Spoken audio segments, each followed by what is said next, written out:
Commander Chen sat in the council chamber, her mind still adjusting to being planetside after months on Europa. Beside her, a crystalline form, pulsed with gentle light. Arxis, her luminary partner in the ongoing diplomatic mission. The alien's presence had caused quite a stir among Earth's leadership, but desperate times called for desperate measures. The luminary foresaw this. Arxis' thoughts resonated in the minds of all present, their neural interfaces allowing direct communication. Your civilization's method of energy extraction has been affecting the quantum substrate of local spacetime. The more energy you pulled, the faster the degradation spread. The council chamber erupted in a chaos of voices and accusations. Shen noticed how Arxis' light patterns rippled in response to the emotional discharge. Fear, anger, desperation, all manifesting as subtle variations in the alien's crystalline structure. There is a solution, Arxis continued, their form brightening. But it will require trust and change. The room fell silent as Arxis projected a complex series of light patterns into the air, a three-dimensional blueprint of sorts. Your species generates remarkable amounts of emotional energy, far more than any other we've encountered. With the right interface, this energy could be harvested and converted into usable power. You want to power our civilization with feelings. The energy minister's skepticism was palpable. Chen stood up. I've seen it work. On Europa, Arxis showed me how to channel emotional energy. The power output was incredible. She paused, knowing how her next words would sound. 1 hour of focused emotional projection generated enough power to run our entire base for a week. The council murmured. Harrison leaned forward, his scientific curiosity piqued. But how would we scale something like that? We can't exactly hook everyone up to some kind of emotion training machine. Not draining, Arxis corrected, their light patterns shifting to calming blues. Sharing. The process enriches both parties. Commander Chen, would you demonstrate? Chen nodded, closing her eyes. The neural interface at the base of her skull warmed slightly as she focused on a powerful memory. The first time she'd seen Earth from space. The wonder, the overwhelming love for that blue marble hanging in the void. Arxis' crystalline form began to glow brighter, and suddenly the entire council chamber was illuminated with pure, clean light. The emergency power system switched off automatically, unnecessary in the face of such radiance. This is just a fraction of what's possible, Chen said, opening her eyes. The Luminary are offering to teach us their energy-sharing technology. They believe that together, we could create a sustainable power source that would never run dry. Because humans never run out of emotions, Harrison mused, beginning to understand. Precisely, Arxis confirmed. Your species feels with an intensity that creates literal ripples in the quantum field. We can help you harness that power, but it will require a deep partnership between our peoples. The energy minister frowned. And what do you get out of this arrangement? Arxis' form shifted, creating complex geometric patterns that somehow conveyed both amusement and sincerity. We feed on emotional energy. It sustains our consciousness, allows us to maintain our crystalline forms. A partnership with humanity would ensure our survival as well. But more than that, we seek understanding. Your emotions are fascinating to us. The way you feel, the depth of your experiences, we wish to learn. Chen watched the council members exchange glances. She knew what they were thinking. It sounded too good to be true. But she also knew what she had experienced on Europa. The incredible sensation of sharing energy with Arxis, the feeling of being connected to something vast and beautiful. There are risks, Arxis continued. The technology requires intimate mental contact. The sharing of energy is also, inevitably, a sharing of consciousness. We cannot predict all outcomes of such deep integration between our species. The council chamber fell silent again, the implications hanging heavy in the air. Earth needed a solution, and quickly. The power grid was failing, and with it would go centuries of technological progress. But was humanity ready to take such a momentous step? We should put it to a vote, someone suggested. There's no time, Harrison countered, pointing to the data streaming across his tablet. The quantum field degradation is accelerating. We have weeks, maybe days before the cascade becomes irreversible. Chen stood up again, her decision made. I volunteer to be the first test subject for a full integration. We've already established a partial connection. Arxis, and I can build on that. The luminary's light pulsed with approval and something that might have been affection. The council erupted in discussion again, but Chen knew this was just the beginning. Humanity stood on the brink of its greatest transformation since the discovery of fire, learning to harness not just the energy of atoms or stars, but the power of their own hearts and minds. The true question was, were they ready for what such a transformation might reveal about themselves? The neural bridge. The laboratory deep beneath Geneva hummed with tension.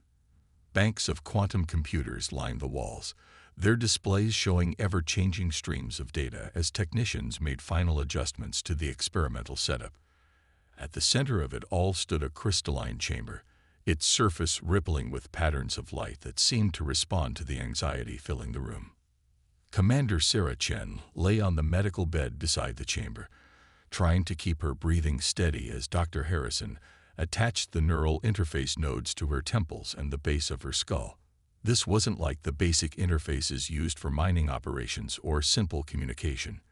This was something entirely new, designed in collaboration with the luminary. Final systems check, Harrison announced, his voice betraying a mix of scientific excitement and concern. Neural mapping at 100%. Quantum field stabilizers online. Emotional resonance sensors calibrated. He paused, looking at Chen. Sarah, you can still back out. Chen shook her head. We're out of time, James. The power grid in Asia went down last night. Europe has maybe 2 days left. She managed a smile. Besides, Arxis, and I have done this before, just not at this scale. Inside the crystalline chamber, Arxis' form shifted and swirled. But never with such complete integration. Their thoughts reached out to Chen. The previous connections were mere whispers compared to what we attempt today. Tell me again how this is supposed to work, Chen requested, as much to calm her nerves as to review the procedure. Harrison pulled up a holographic display. The neural bridge will create a quantum entanglement between your consciousness and Arxis' energy matrix. In theory, this will allow for complete emotional energy transfer, which the luminary technology will convert into usable power. In theory, Chen echoed. Theory based on millions of years of luminary experience, Arxis assured her, though never with a species capable of such emotional intensity. The chamber's crystalline walls pulsed with what Chen had come to recognize as anticipation. She'd grown skilled at reading Arxis' light patterns over the past months, just as they had learned to interpret the subtle changes in her expression and voice. But this would be different. A complete merging of minds and energy. Beginning bridge initialization, Harrison announced. Commander, please start with a neutral emotional state. We'll establish the baseline connection first. Chen closed her eyes, focusing on her breathing. The neural interface warmed against her skin, and she felt the familiar tingling that preceded connection with Arxis. But this time, something was different. The sensation grew stronger, more encompassing. I feel you. Arxis' thoughts came with startling clarity. Your consciousness, it's beautiful. Chen gasped as the connection deepened. She could sense Arxis not just as an external presence, but as an extension of her own awareness. The alien's crystalline nature became comprehensible in a way pure science could never explain. They were living mathematics, thoughts made of light and pattern. Energy conversion beginning, Harrison reported, his voice seeming to come from very far away. Power output already at 300% of projected baseline. The connection continued to strengthen. Chen felt herself expanding, her consciousness interweaving with Arxis in ways that defied description. She could sense the quantum field itself, could see how human emotions created ripples in its fabric. More than that, she began to understand why the luminary found humans so fascinating. Through Arxis's perception, she experienced human emotion as they did. Brilliant bursts of energy that radiated through multiple dimensions of reality. Joy became streams of golden light. Fear manifested as complex fractal patterns. Love was something else entirely, a force that somehow both unified and transcended the quantum field itself. Power output at 1000% of projected values. Harrison's excited voice cut through her reverie. The entire facility is running on the converted energy, with enough excess to power half of Geneva. But Chen barely heard him. She was lost in the connection, experiencing existence as a luminary. She felt Arxis's ancient consciousness, their species' long journey through the cosmos in search of others who could touch the quantum field with their feelings. And she felt their wonder at humanity, beings who created such energy naturally, unconsciously, with every moment of their lives. We never imagined, Arxis's thoughts merged with hers, that emotion could be so infinite. The crystalline chamber blazed with light as their combined consciousness expanded further. Chen experienced memories that weren't her own. The birth of stars, the dance of galaxies, the patient observation of countless civilizations. And Arxis, in turn, experienced the intense personal moments that made up a human life.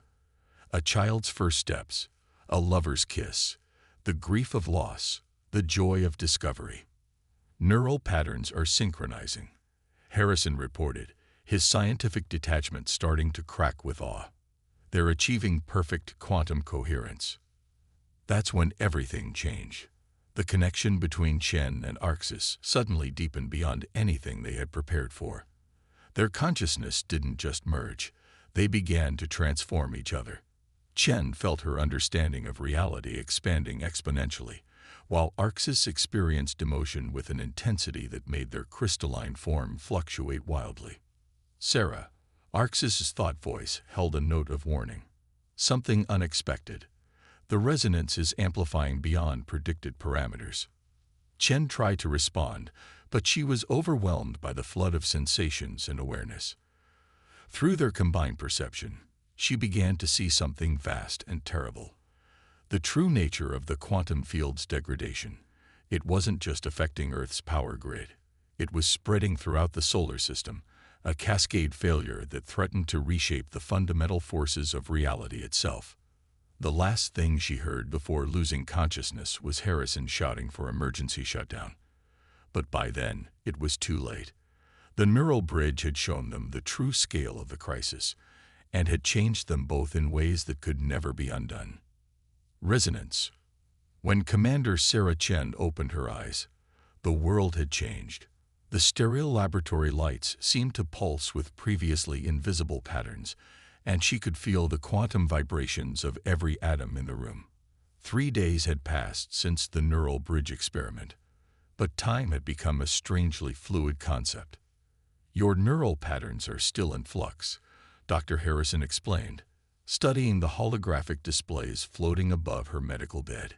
It's as if your brain has been rewired. Not rewired. Arxis's thoughts resonated in both their minds. Evolved. The luminary's crystalline form had changed too. Where before they had been purely geometric, now their structure incorporated subtle curves and asymmetries that seemed almost human. They hadn't left Chen's side since the experiment, claiming that maintaining proximity helped stabilize their shared consciousness. I can still feel you, Chen said, reaching out mentally through their persistent connection. Not like before, but deeper, as if part of you is woven into my thoughts. And you into mine, Arxis replied. The neural bridge created something unprecedented, a true synthesis of human and luminary consciousness. Harrison shook his head in amazement as he reviewed the data. The energy output from your connection powered the entire European grid for 6 hours before you lost consciousness. But these readings suggest that was just a fraction of what might be possible. Chen sat up slowly, adjusting to her altered perception. The room sparkled with quantum possibilities, potential futures overlapping like waves on a shore. She could see the faint glow of emotional energy emanating from Harrison. Concern, curiosity, and excitement creating complex patterns in the air around him. The quantum field degradation, she said. During the connection, we saw its true scope. It's not just affecting Earth, is it, Arxis?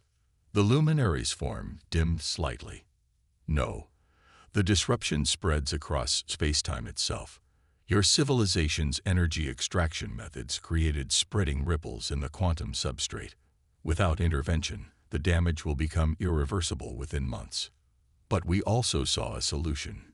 Chen continued, the memory crystallizing in her transformed consciousness. The neural bridge. It's not just about power generation. It's about healing the quantum field itself. Harrison looked up sharply. Healing it? How? Human emotions affect the quantum field directly, Arxis explained. But your species never learned to control this effect. The neural bridge allows for conscious manipulation of these quantum emotional interactions. Chen closed her eyes, focusing on the new awareness that hummed through her transformed nervous system. It's like learning to play an instrument. The quantum field is the instrument, and emotions are the music. The luminary understand the theory perfectly but lack the emotional intensity to effect major changes. Humans have the emotional power but lack the understanding to direct it. Until now, Harrison breathed, beginning to grasp the implications. The problem is scale, Chen continued, opening her eyes. A single human luminary pairing isn't enough to affect the quantum field on a planetary scale, let alone throughout the solar system. We would need many such connections, Arxis agreed. Hundreds, perhaps thousands of human luminary pairs, all working in harmony. Harrison paced the room, his own emotional energy creating ripples that Chen could now perceive clearly. But the neural bridge process nearly killed you both. We can't risk that kind of mass transformation without understanding what it does to human consciousness. Chen stood up, her movements more fluid than before as she adjusted to her new awareness. Then let us show you. She reached out to Arxis, both physically and mentally. Their energies merged with practiced ease, filling the room with soft, pulsing light. Through their combined perception, they projected a visualization of the quantum field into the air, a vast, intricate web of energy and possibility. Harrison gasped as he saw the spreading distortions, dark nodes of degradation that threatened to unravel the very fabric of space-time. But then Chen and Arxis demonstrated something else, how their merged consciousness could reach into that field, using the power of guided human emotion to smooth out the distortions, healing the quantum substrate one tiny section at a time. My God, Harrison whispered, you're not just generating power, you're rewriting the laws of physics themselves. Not rewriting, Arxis corrected. Restoring balance. But Sarah is right. We need more pairs, more connections, more harmony between our species. Shen felt a tremor of concern from Arxis, one that resonated with her own doubts. The problem is, we still don't fully understand what this connection does to us. I'm not the same person I was before the neural bridge and Arxis. They've changed too. We're becoming something new, something neither human nor luminary. A hybrid consciousness, Harrison mused, his scientific curiosity warring with caution. Perhaps this evolution is necessary, Arxis suggested. Perhaps it is why our species were drawn together, to become something greater than either of us could be alone. As if to emphasize their point, the lights in the room flickered. Another power grid fluctuation. Time was running out. The quantum field degradation was accelerating, and soon no amount of conventional power would be able to hold back the cascade of failure. Chen looked at Harrison, her transformed eyes now holding hints of crystalline light. We need to make a decision. Do we risk changing who and what we are as a species, or do we watch reality itself unravel around us? The question hung in the air, heavy with the weight of two civilizations' futures, and somewhere in the quantum field, the first notes of a new symphony waited to be played. The synthesis.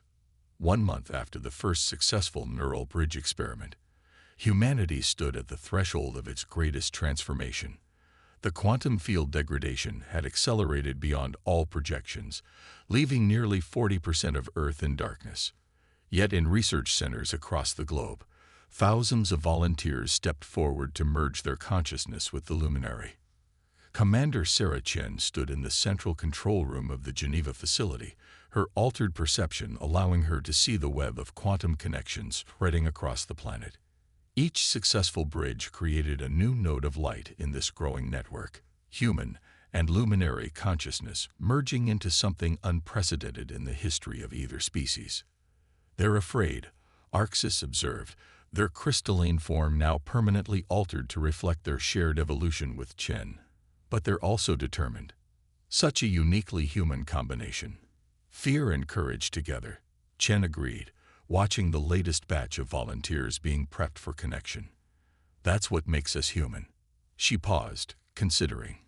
Or at least, what made us human? Dr. Harrison's voice came through the quantum-enhanced communication system, tinged with excitement. "Sarah, we're seeing something remarkable in the latest data. The network of merged consciousness. It's achieving quantum coherence on a global scale." Chen could feel it. Each new connection added not just power, but harmony to the growing symphony of merged minds. Human emotion, channeled through luminary understanding, was beginning to resonate with the quantum field itself. But there was a problem. Despite the expanding network, the quantum degradation was still spreading faster than they could repair it. The latest projections showed total field collapse within weeks, possibly days. "We need something more," Chen murmured, her transformed consciousness reaching out to touch the fraying edges of reality. "The individual connections are strong, but they're not enough. We need synchronicity." Orcs finished her thought. "All pairs, all connections, working as one." Harrison's voice crackled with static. Another quantum fluctuation. "But that level of coordination, it's never been attempted. The computational requirements alone would be." "We don't need computers," Chen interrupted, an idea forming in her hybrid mind. "We need resonance. Every human emotion, every luminary understanding, perfectly aligned." She turned to Orcs, their shared consciousness already grasping the implications, like a tuning fork for reality itself. The plan came together quickly. Around the world, merged pairs prepared for synchronized connection. Chen and Orcs, as the first and strongest pair, would serve as the focal point, the conductor for this unprecedented orchestra of consciousness. As the moment approached, Chen felt the weight of what they were attempting. Success meant the salvation of both species and the quantum field itself. Failure meant the unraveling of reality as they knew it, and even success would mean the final transformation of humanity into something new, something that could never go back to what it had been. "Are you ready?" Orcs asked, their form pulsing with complex emotions that would have been impossible for a luminary before their merger. Chen looked out at the darkened city of Geneva, where the last emergency lights flickered against the encroaching chaos of a degrading reality. "Remember when you first asked me to merge energies? Did you ever imagine it would lead to this?" "We imagined many possibilities," Orcs replied, their shared memories flowing between them. "But humans always exceed expectations. It's what drew us to your species. Then let's exceed them one more time." The signal went out. Around the world, thousands of merged pairs opened their connections fully, their combined consciousness flowing into the quantum network Chen and Orcs had established. The sensation was overwhelming. Millions of thoughts, emotions, and perceptions flooding together into a singular awareness. Chen felt her individual identity beginning to dissolve into something vast and beautiful. Human fear, love, hope, and determination merged with luminary wisdom and understanding. The quantum field responded, rippling with new patterns as the combined power of both species reached out to heal its fractured structure. In that moment of ultimate connection, Chen understood what they were becoming. Not just a merger of two species, but the birth of something entirely new. A consciousness that could touch the quantum field directly, that could shape reality through the perfect union of emotion and understanding. The power built to impossible levels. In cities across the planet, the dead power grids suddenly surged with clean, unlimited energy. But more importantly, the quantum field began to stabilize, its damaged patterns healing under the guidance of the merged consciousness. Through it all, Chen held on to one pure human emotion: hope, not just for survival, but for transformation, for becoming something greater than either species had imagined possible. Look, Orcs whispered in their shared mind. Look at what we've created. The sun rose over Geneva, its light refracting through a quantum field that now pulsed with new vitality. Around the world, the merged pairs maintained their connection, no longer separate beings but parts of a greater whole. They had done more than save their civilizations. They had evolved them into something new. In the control room, Dr. Harrison watched in awe as his instruments registered the impossible. The quantum field. It's not just stable. It's singing. Chen smiled, her transformed consciousness resonating with the renewed field. Human emotion had saved them, just as the luminary had predicted. But it had done more than that. It had proven that the greatest power in the universe wasn't in atoms or stars, or even in the quantum field itself. It was in the willingness to change, to connect, to become something more than yourself. In the end, that was humanity's greatest gift to the cosmos. Not the power of their emotions, but the courage to use them to transform reality itself. Shall we show them what comes next? Orcs asked, their shared consciousness already glimpsing possibilities that neither species could have imagined alone. Yes, Chen answered, her voice carrying the harmonics of their merged nature. Let's write the next chapter together. Above them, the healed quantum field sparkled with potential, waiting for the next movement in the endless symphony of evolution.